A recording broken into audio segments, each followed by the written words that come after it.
Africa, Asia, Australia, what are you?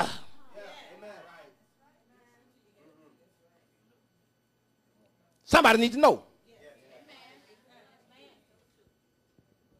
First of all, when Brother Lot was in Sodom and Gomorrah, he did not go there being a faggot. He did not go there looking for homosexuality. He went there because it looked like it was a prosperous place, had green fields and wells and stuff. So he went there to make his home there. When he got there, he found out a lot of stuff was going on. But because everybody was doing it, he got scared to speak on it. So he got behind closed doors. Don't y'all be doing that, what they doing. But that didn't do no good, because anything you do in the dark going to come to the light. If you're a closet Christian, honey, you can't help nobody out there. You got to come out. Stand up and speak up. And so Lot found himself in the midst of a lot of homosexuality, a lot of fagonism, a lot of lesbianism.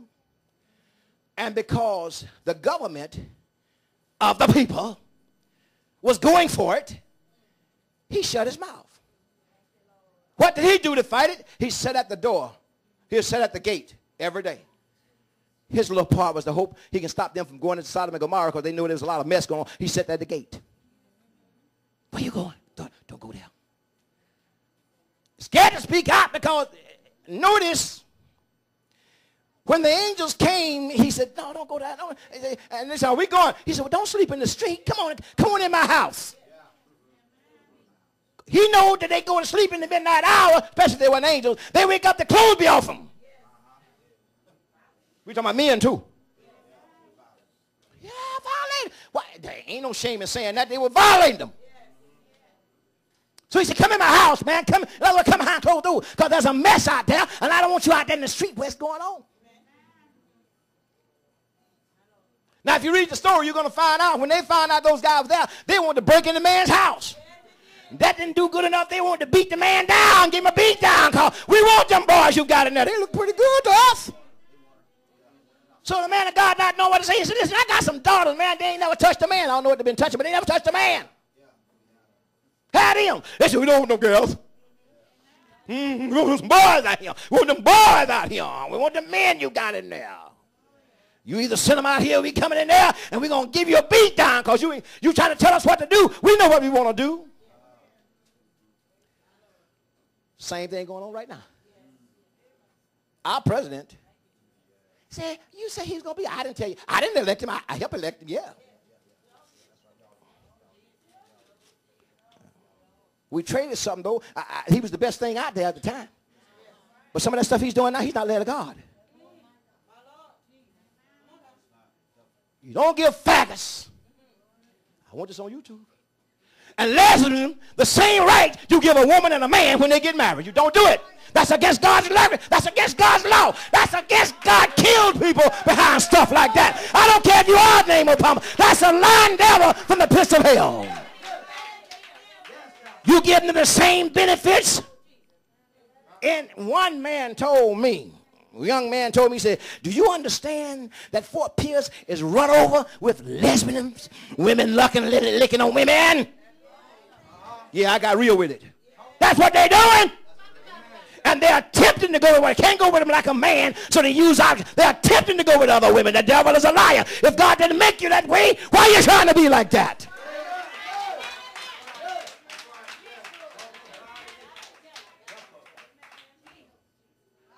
And the bottom line is, the preachers, church folk, are scared to talk about it. Yeah, it is scared, yeah. And it's a known fact that if evil is going to take over, all it takes is one good person not to say nothing about it. And a little leaven the whole lump. Don't want no homosexuality. Don't want no homos on my organs. I don't care if they're your best friend. I don't want them on the organ. Don't invite them here to play music. If they're in the choir and you know there are faggots in the choir, don't invite the choir here to sing.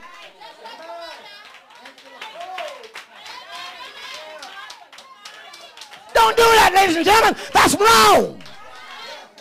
God just told me you're the only church, not the only, but you're one of the few churches that's still trying to hold a standard. Well, I want to increase it. I want to hold it better than I've been holding it. Since I know we got the eyes of God, I really want to step on in there now.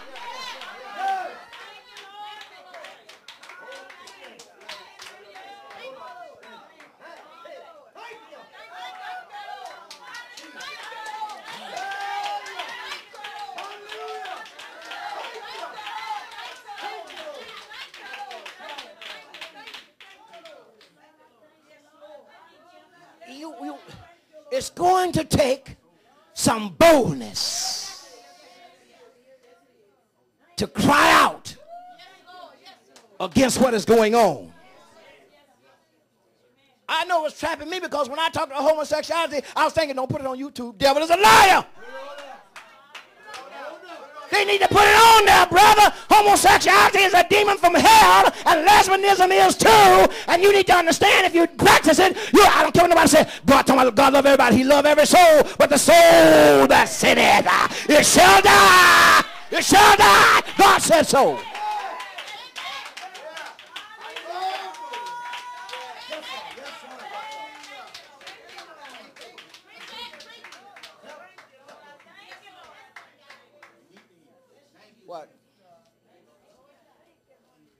What profit a man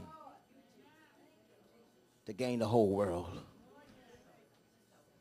Friendship. People in the church giving money. A lot of homosexual faggots give money because they're trying to pay their way. They know you're scared to talk about them because you're scared that check gonna stop coming. And you get wrapped up in there. And you're scared to say anything about it because you don't want to lose your best member as a faggot over there playing on the organ. Boy, can he play. It can play. It can play. What you calling it for? Because it don't know what it is.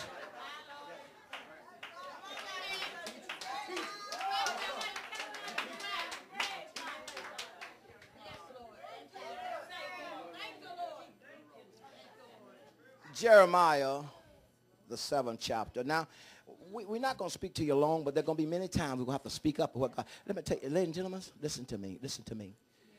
I don't care how much people pat you on the back. If you practice homosexuality and don't get out of it, you're going to die and go to hell.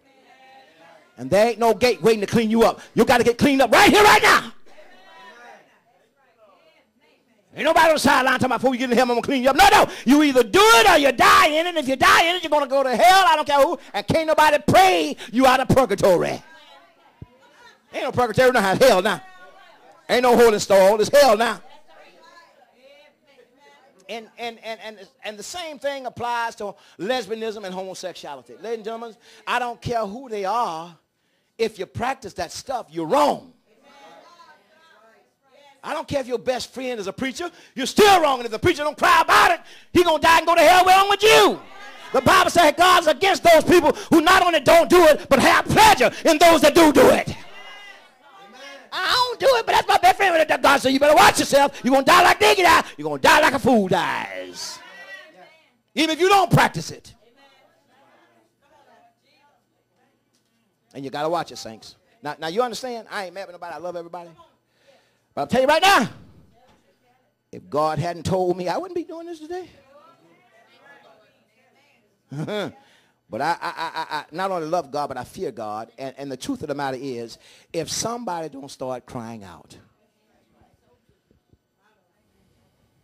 it's going to be so overwhelming. Do you know why? I'm going to tell you why. We've had several people come in and out of this church. Now, we're not talking about the ones that get angry and leave, okay? Or the ones who feel they can do better. We're not talking about that. We're not talking about that. So don't get that in mind. We're not talking about nobody that we've been with us a while. I'm trying to straighten you up on something. So before I go into this, we're not talking about that. I've already told you how to feel about that kind of stuff. But do you know why some people come in here and leave out after a few weeks or 2 or 3 months, maybe that long, or visit us? Because when they get in here, they find a different standard than anywhere else. And they're not willing to abide by that standard. They want to be loose and goose. They want to shake their tail feathers, and they feel like we stopping them from shaking it so they don't have to put up with that, so they go somewhere else right around the corner where anything goes. Even in the pastor's office sometimes, anything goes.